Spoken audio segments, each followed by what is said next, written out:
দীর্ঘদিনের দাবি ছিল যে একটা জিমনেশিয়াম হবে এবং একটা পাঠাগার হবে। প্রায় দীর্ঘ 6 মাস ধরে এটার কার্যক্রম চলমান ছিল এবং আজকে আমরা উদ্বোধন করতে পেরে খুবই সবাই মিলে এখানে উদ্বোধন করার পরে আমরা এখানে খুবই খুশির সহিত এটাকে গ্রহণ করছি এবং যাদের কল্যাণে এটা হয়েছে তাদের কাছে আমরা সবাই কৃতজ্ঞ।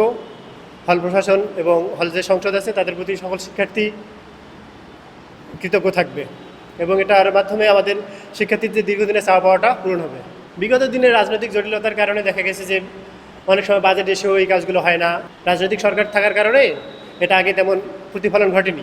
বর্তমানে যে রাজনৈতিক সরকার এসেছে তারা শিক্ষা ব্যবস্থার ক্ষেত্রে বা বিভিন্ন ক্ষেত্রে খুবই ইতিবাচক ভূমিকা পালন করতেছে। তারা খুব ভালো সিদ্ধান্ত নিতেছে এবং উন্নয়নমূলক যে কার্যক্রম তাদের প্রত্যেকটার ক্ষেত্রে সাফল্যতা কামনা করতেছে এবং উন্নয়নের ক্ষেত্রে তারা খুবই ভালো অবদান রাখতেছে। বর্তমান সরকারের প্রতি বার্তা থাকবে যে আগামীতে যে কার্যক্রমগুলো শুরু হয়েছে সেগুলো যেন বাস্তবায়িত হয় এবং যেই উন্নয়নের ধারাবাহিকতায় আছে হল প্রশাসন এবং হলের সংসদ সেইগুলো যেন চালু থাকে।